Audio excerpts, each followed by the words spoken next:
Hi, it's Nikki here from Happy Hormones for Life. I'm really excited about today's conversation. I've got the amazing and inspiring Stella Duffy with me, and thank you so much for joining, Stella. I'll give you a little bit of intro into Stella and because she's got so much going on and she's achieved so much. She's an existential psychotherapist, an award-winning writer. She's written 17 novels, over 70 short stories and 15 plays. She's worked in theatre for 35 years as an actor, director, and facilitator. She's also a yoga teacher. And she recently completed her doctorate in existential psychotherapy. And the research, which is why I've got her on today, was all about the embodied experience of postmenopause. Fascinating. She's been postmenopausal for a long time. We'll get into that in a second and why that was. And she's also been very active in equalities and diversity work in the arts and LGBTQ plus communities for many, many decades. Welcome, Stella. I'm so excited about this conversation. Thank you, Nikki. Brilliant to be here with you. And thank you What? for your work around all of this, which Oh, is you're really welcome. important to all Thank of you. us. I am wanting to kick off because you've got an amazing story. Please tell us how you've been postmenopausal for so long. What happened in your 30s? Okay, so I'm 61, and yesterday was the 25th anniversary of my first cancer diagnosis. Wow. I had breast cancer for the first time. I was diagnosed at 36, and for the second time when I was 50. But the cancer I had 25 years ago now was shocking. I was 36 when I woke up with a 3 centimeter tumor. It hadn't been there the day before.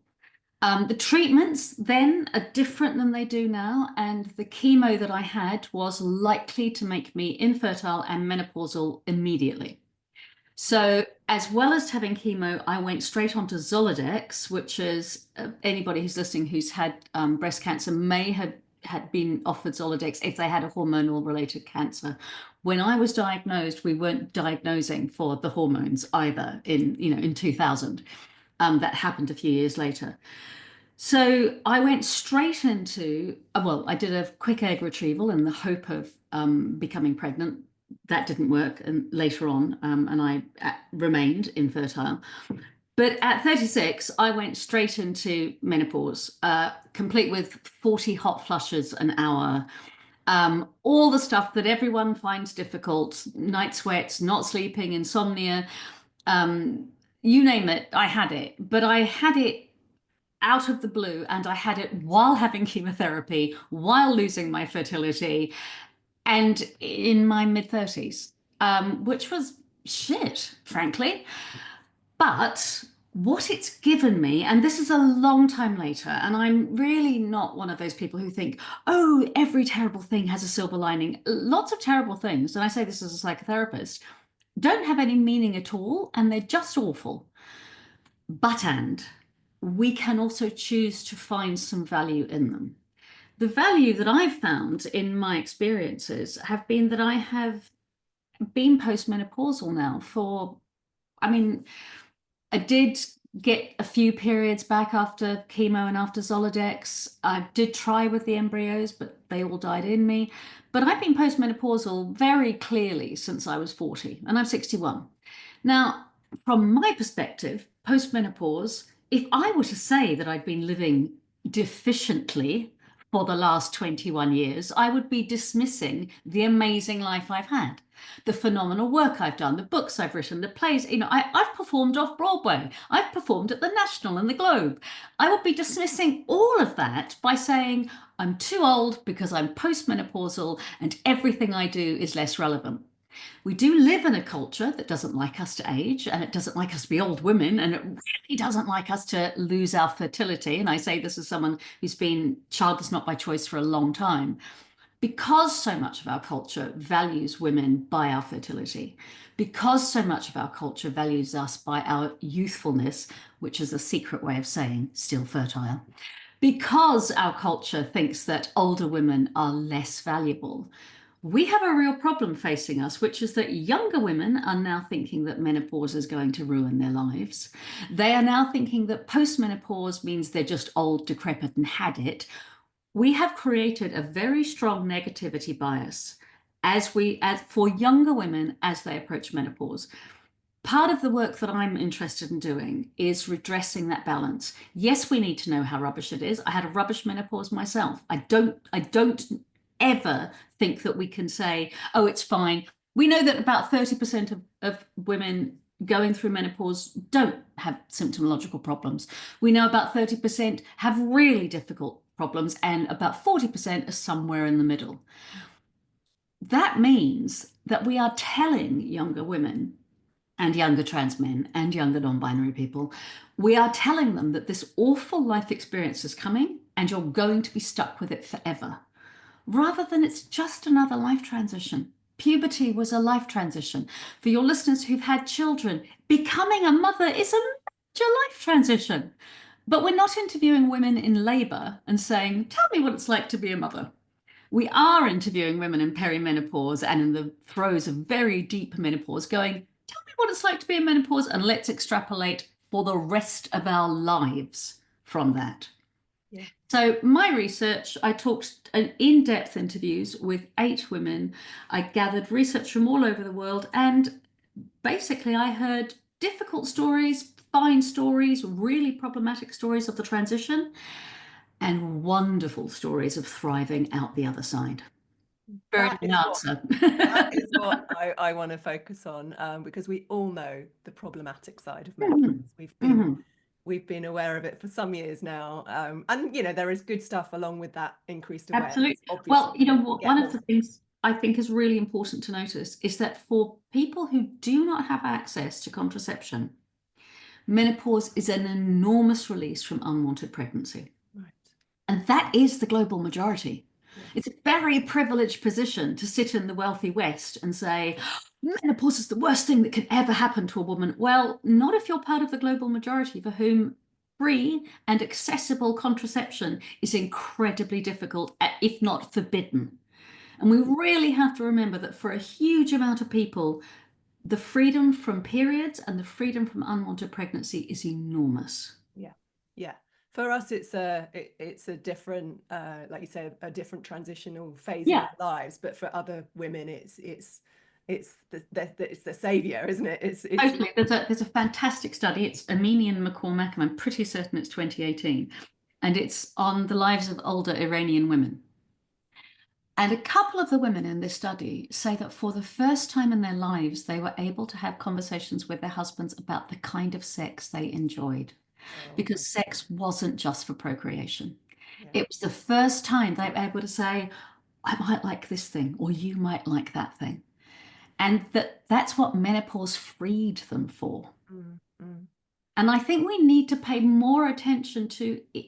It's a very multifaceted experience. And we can't say, there is no universal menopause. Every one of our physical bodies and emotional bodies experience it differently. yeah, I love that. Tell us, in your research, you interviewed these 8 women. Mm. Can you just give us some nuggets from those interviews that really kind of we can take away and kind of get inspired with? One of the things that I think is particularly useful given your work, one of the interviewees was, I think, very generous in that she was happy to speak about her experience of childhood sexual abuse. Right. And I did ask her several times if she was fine for that to stay in the research. And I checked with her afterwards, and she was. And she said one of the reasons she wanted to talk about it is because she now feels that how horrendous it was for her, how incredibly difficult, and particularly the impact it had on her 20s and 30s. Now in her 60s, with a lot more perspective, she can see that the ghastliness she went through, the abuse she went through, gave her some strength to deal with other difficulties later in life. Um, this woman in no way was saying that, of course, everyone should have this. And she had a great thinking on resilience. We often say that people should bounce back. And she said she thinks that resilience is asking an awful lot of people, but maybe perspective is what we need. And I think perspective is something we can gain in postmenopause. And in my research, I quoted this several times and I've used it in other papers. She talks about moving through the world with more grace. And she doesn't mean graceful, she means with more grace, with more with a calmer spirit, an easier spirit. And she finds that she's had that since postmenopause. There's another one of them, Alina, who is a mixed race woman, who talks about um, yes, menopause was difficult. Yes, not, she said, there's a lovely line. She says, I could have had 20 children. I would have loved to have had 20 children. So losing my fertility in menopause was a sadness. And then she says, but then I looked at the children I have, and I have two black sons. And I need to give my energy to those boys. You know, they're approaching adulthood. They are young black men in a racist Britain, in an inner city racist Britain. My energy now needs to go to them. And she says, that's what postmenopause has given me. It's given, I think her line is, it's given me the ability to step out of my own shit and be there for them. Wow. And I think what both of these women are talking about, and another one of the participants, Joy, that's her pseudonym, is a Black British woman, and she talks about the extreme racism she experienced as a child. There's a line where she says, you know, racism's bad now, but in the 60s and 70s, it was in your face. And this is her experience of being a child at school with racist teachers picking on her. And she talks about how, in her experience, Afro-Caribbean women didn't talk about menopause, and it wasn't because it wasn't problematic. It was because they were so damn used to having to be stoic, so used to having to put up with difficulty, with problems, with being treated like immigrants that weren't wanted when they first arrived to Britain, that they just had to get on with it.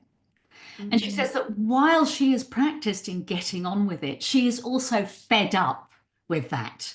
And there's a real spirit to her discussion about postmenopause where it really feels like she's talking about reclaiming her own energy for herself. She talks about her partner at the time, her male partner, not understanding that she didn't feel like having sex when she was having night sweats all night, and how he didn't get it, and how she's not prepared to put up with that anymore, and how much she talks with her teenage daughter about these things. And what I see in that is a real hope for the future. That we have women who have experienced abuse, who have experienced really problematic times in their lives. And what they're finding out of postmenopause is, I've had enough and I'm not putting up with that. And I want to make it better for those coming after me. And I think that's enormously hopeful. Yeah, it really is.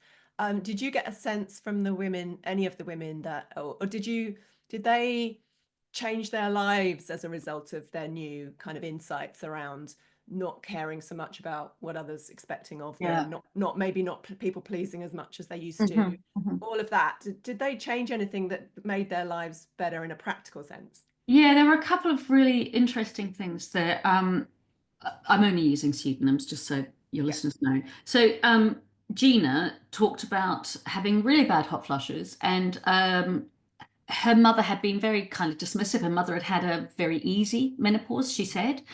And Gina was finding it really difficult. And so she said, I read up all the science. I read up all the herbal science. I read up all the natural medicine science, and I concocted myself a menopause tea, and I took it 3 times a day, and my hot flushes stopped. Wow. Okay. She took it into her own hands. She also speaks, I think, very beautifully about her body changing. And she says, you know, I'm voluptuous for the first time in my life. And rather than not loving her new body, she really loves her new body. She'd been skinny, she'd been slim, she'd, you know, been relatively flat-chested. And she says, no, I've got great tits for the first time in my life. And I love that attitude where this is the body I have now. And I say this as someone who's had, you know, 2 cancers and loads of surgery. When we can let ourselves agree with who we are now and the life we're having now rather than fighting it. And I don't say acceptance because I think acceptance is a very difficult word for lots of us. It sounds like we have to be okay with the hard things. But when we can agree that the hard things are happening and we're living with them because we have no choice, and maybe we're beginning to make changes around the things that might support us, then I think we're fighting it less, when we're resisting less and we're agreeing more. This is the life I've got. This is how I ended up dealing with my childlessness. This is the life I've got. Can I agree with the one I've got rather than pine for or mourn for the one I don't have? Alina also talked about how she'd done yoga for 30 years, for the whole of the last 30 years. And she really felt that in postmenopause, her yoga practice, her decades of yoga practice, stood her in enormously good stead, both through the menopausal transition itself and how she was becoming the older woman she's becoming. Yeah. Grace talked about how she'd always been very active. She'd always been physically active. She's a lesbian woman, and she described herself as loving to dance and how important that was. And she said, and there was a time when I sort of lost that. And that was in the menopause transition itself. And she said, so I had to actively do something about it. She founded a walking group. She made herself get out there. And she said, yes, it was useful that perhaps as a gay woman, she'd already felt a bit outside and was a bit practiced in that. I mean, I have to say, I honestly think that being queer can be useful in menopause. Oh, We're used how would you? because we're used to being outsiders. Okay. We've had to experience that all along. If you're gay, you don't see your sexuality represented in the media and novels and films all the time.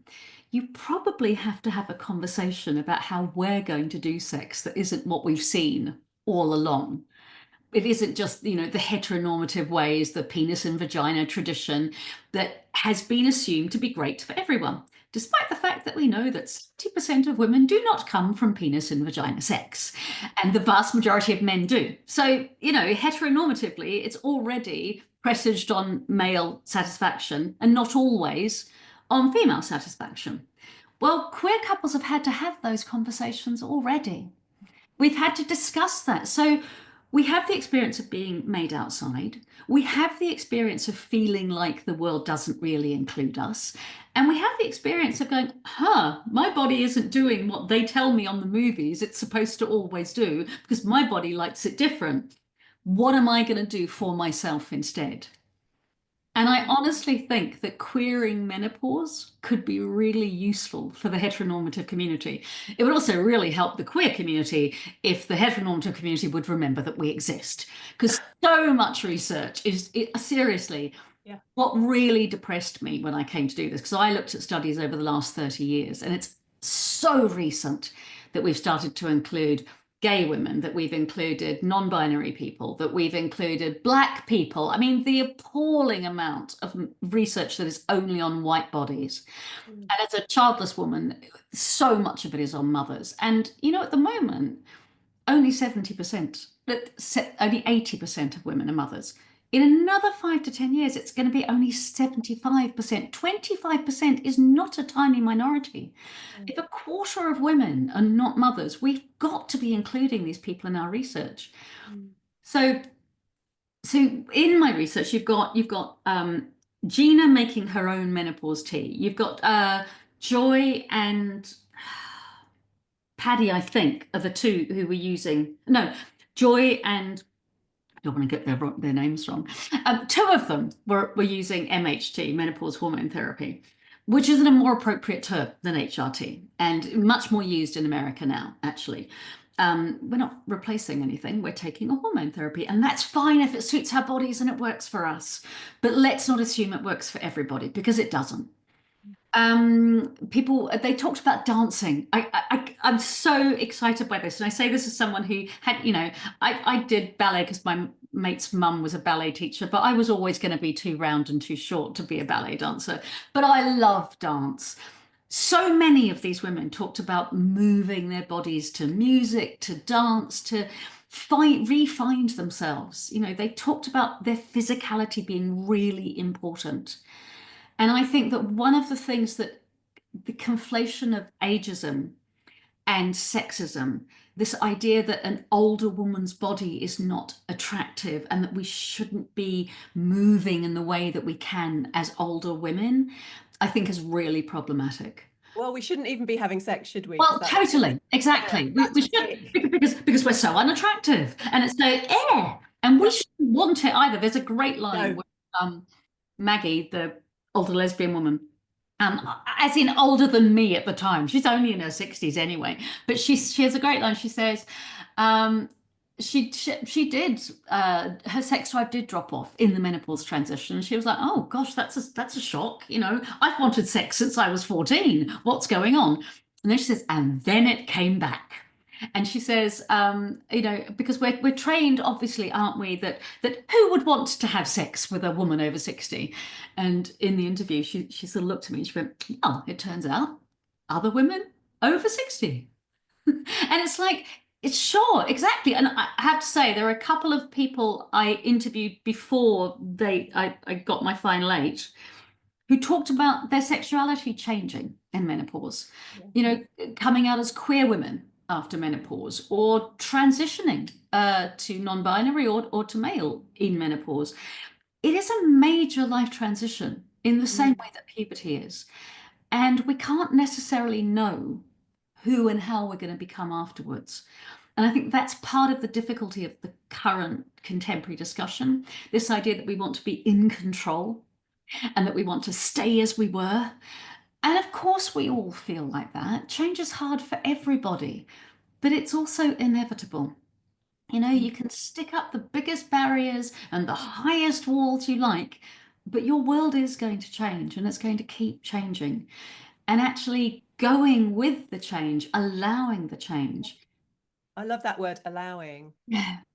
because we are pushed by society to want to be in our 20s again or 30s or whatever. Hmm. We are Hmm. told we're not allowed to change, metamorphosize into something better. We have to go backwards and look and feel how we did back then. But I don't know about you, but I don't want to go back to my It was 30s. awful. It was so Well, hard. mine wasn't awful, but it was just, I just don't feel that person anymore. I like the fact that I'm more experienced, more resilient, more wise. I've got this life experience under my belt. I don't want to go Mhm. back to that uncertainty in a way, but I've still got uncertainty, but it's a different, I feel more in control of that, even though I'm not in control at all. And I Yes. realize that, but it I, feels I am much more in more control. authentic. I'm much more in control of the part of me that knows that there's no control. That's it. That's what I mean. Absolutely. Yeah. Yeah, which is Um, a very existential way to think. But one more, I just want to share this one with you.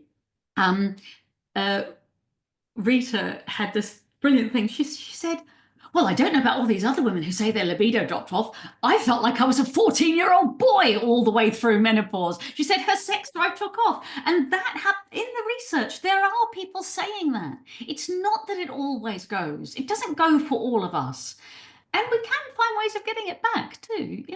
There are. we don't hear those stories though, do we, No, Stella? we We don't. don't hear the good stuff. Yeah, we don't. We hear the bad. It's like we're not allowed to tell each other the good stuff. We're only going to tell each other the really hard stuff. One of the reasons I think as well is that we feel like other women would judge us too. Like, oh, well, you're just the lucky one. Look at, oh, good Aha. for you. Look at all the rest of us that are Yes. suffering. And I think that stops us celebrating also who we are post-menopause. I completely agree. And there's definitely difficult stuff in my research.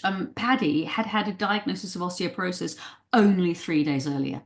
And this is a woman who was fit, was very into her exercise regime. But as she says in my research, she grew up working class. Her mother came from an even poorer working class background, and her grandmother came from an extremely poor working class background. We do have to look at the epigenetics here. We can do everything that we believe in, take all the drugs, do all the exercise. But if you grew up not eating a lot of green vegetables. I mean, I didn't. Very classic working class council estate, and then timber town in Aotearoa, New Zealand. Or the vegetables we had have been boiled for 30 minutes. If you're generationally, you don't have great diet, then yes, it's fantastic and we can do things for ourselves now. But there are going to be implications. There's these there's a couple of fantastic papers on Mayan women, Highland Mayan Guatemalan women who welcome menopause. I mean, partly for the freedom from periods and unwanted pregnancy, but who talk about it as the rising of the animal spirit. Mm. And that at this stage in my life, my animal spirit is rising. My true spirit, the wildness of me.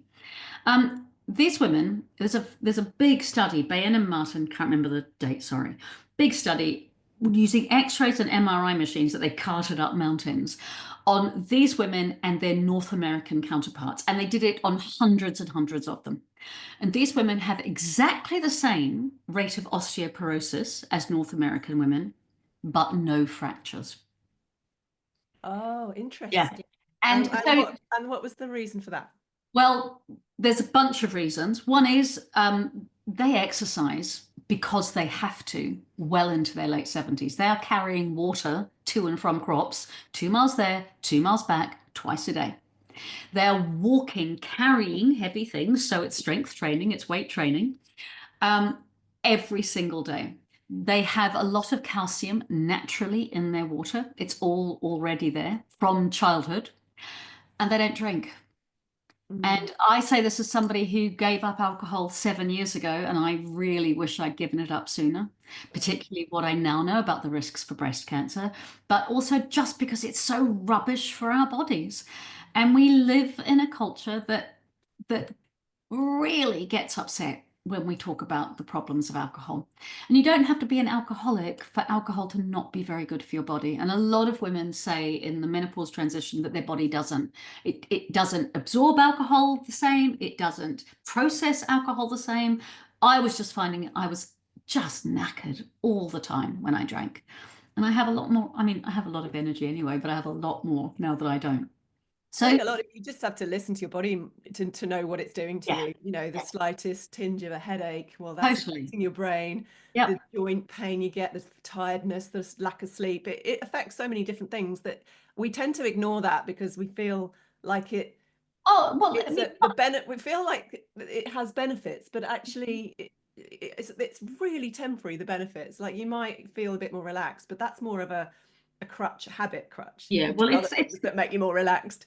Um, back to but sex. it's Um, society's wine o'clock thing that we're fed constantly, aren't we? and We only and have to it's look at birthday cards to see, totally come round and we'll share prosecco and moan about our husbands type stuff. It's all exactly. fed to us not constantly, constantly that we need And to drink to get over our issues. I don't know about you, but I have an inner 14-year-old who, when I tell her she's not allowed to drink, goes, "I'll drink if I want to. I have to tame my inner 14-year-old about lots of things, and I have to be the grown-up for her. Yeah. And I live with this body that's had two cancers, that's been extremely ill. I had a ruptured brain aneurysm 18 months ago. I mean, I've lived through a lot of really hard physical things just because my inner 14-year-old would like to party until 3 o'clock in the morning. That's no reason for grown-up 61-year-old Stella to think that's a good idea. My Well, inner I'd be 14-year-old, impressed if you could do that. These my boss, there's no way I could do that till 3 these days. But anyway, Stella, I'm really keen to know the stuff you've been through is just, you've been challenged in so many ways that many women haven't been. How did you get to the point where you could love your body again because yeah, it's done all these things to you? yeah, yeah. I'd love to know that because a lot of people listening will be thinking, yeah, I don't love my body. I Mm, don't like what it's doing to me. It doesn't yep, make me feel good. yep. How do we get past that and start to really, like you say, agree with it in a way, whatever those words were that you Yeah, used? yeah. So I live with chronic pain, and that's for a variety of reasons, but I have arthritis in most of my major joints. And that's partly from the chemotherapy I had, which was a lot stronger than we tend to give these days. It was 25 years ago. So it was fairly new then, and from some of the hormone treatment. Um, I've had a hip replacement, a knee replacement. I've had to learn to love this body. I've been helped by that in uh, a ton of therapy. Some therapists only go to therapy because they have to while they're in training. I was already in therapy because I really like it. I love the possibility of a bit of space once a week that's just for me, that I can witter on about, I can be challenged, I can be supported, that I can have just for me, that I don't have to worry, is it okay that I'm still talking about me? In a conversation with your best mate, you do have to sometimes shut up and give them some space. Yeah. But not in therapy, you don't. It's all you, and that's the point. With somebody who wants to support you and challenge. I think the importance of therapy isn't just the there. It's the really, how true is that belief? Do you want to change what you've been sticking to for the last 20 years if it could help you a bit more? So there's that. This is my yoga practice. I'm super fortunate that because I'm the youngest of 7 kids, my big sister taught me yoga when she first went to a yoga class in the 1960s when I was 5 years old. And I've come back to yoga time after time after time, after all of my major surgeries. And I'm fortunate that I already loved it. I didn't have to train myself to love it. And I've had a Buddhist practice for a very long time, and my Buddhist practice and my yoga practice are very much about connecting mind and body. And part of the difficulty in our Cartesian, the mind is separate to the body world, is we talk about me, Stella, as if I'm just my mind, and my body as if it's it. My knee hurts, my back hurts, as if it's other than me. But when I say I am in pain, and I'm referring to my lower back, that's my truth. It's my lower back. Sure, I can be specific about where it is, but it's hurting the whole of me. Mm. And what we also know about the neuroscience of pain has been really useful for me. And we form neural pathways that stick around long after the initial pain has gone. So I've also done a lot of work on, is this actual pain? Is it pain that's residual? Is it from the first time this was hurt? And trying to find ways of living with chronic pain that still allow me to live with chronic pain, rather than the emphasis being on my chronic pain. And that's taken a lot of time and a lot of intention. So, do you think we all need therapy? I'm guessing that the answer is probably yes. Well, yes and no, in that, unfortunately, the current state of therapy in Britain means that the vast amount of therapy that is offered has a huge waiting list if you're trying to get it on the NHS. I, like most therapists I know, offer low-cost therapy as well, but those slots are always really solidly booked up with a waiting list. I think group therapy is really useful and cheaper. And I think there's lots of different types of therapy, and it can be hard to find the therapy that suits you. So in my cancer experiences, something like CBT would not have been helpful. It would not have been helpful to address my anxiety or my negative thoughts about having cancer, because I had cancer, for God's sake. Of course I had negative thoughts, and of course I was anxious. It might kill me. On the other hand, there is really interesting evidence around the use of CBT for hot flushes. And I know people get pissed off when people say this, because it's all, don't be gaslighting me, I'm not mad. CBT isn't about being mad. And I'm an existential therapist. CBT is not my thing. But I've read this research. And what happens is this, it's the same thing that we do with chronic pain. We go, here is my body experiencing something. I know this isn't going to last forever. Can I let myself breathe through it? The minute we stop fighting it and stop going, this is the worst thing, I can't bear it, it's all horrendous, it begins to ease. And there's good training that can help with this. And it's just as useful as loads of other things. For some people, the drugs, a placebo will work just as well. And there's placebo has great effect. If I could convince myself that the pills that I take to stop my pain when it's really bad, if I could convince myself that taking a Smartie would work, I would do it.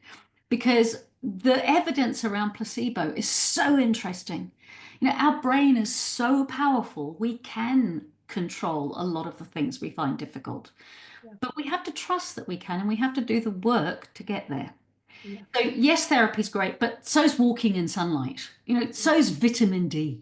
So's hugging somebody. So is dancing, if your body is able to. So frankly, as somebody who has used sticks for 2 to 3 years at a time, dancing in my chair is what I have been able to do sometimes. And dancing in my chair, Movement exactly. in seat That's what I've done. Yeah. Yeah. Screaming can help. Crying can help. letting us be who and see, that's what therapy is about. You get 50 minutes a week to let you be who and how you are. But we're also allowed to give that to ourselves, to just say, I am taking this hour for me. I love swimming, and I do go in cold, very cold water. I don't swim in it. I wouldn't call that swimming. I get in, I scream, I put my Shiver a bit and get out. yeah, I put my head under so that I feel like I've really done it, and I get out and I feel great. I feel great. Um, I also have a cold shower after every shower. And I really recommend that. I particularly recommend it when you're in the throes of the night sweats, hot flushes period, because it just can feel fantastic to be freezing. Mm. Um, but it's trial and error, right? Because every single body is so different, we have to find the thing that works for me. And so that is partly why it's so annoying when someone says, "Oh, my menopause was fine." It's like, well, but mine isn't. And when we let ourselves try things and go, this one might not work, but it might be useful. I mean, some people are, adamant that cutting down on sugar makes a big difference. And having talked about alcohol, we know that alcohol is pure sugar.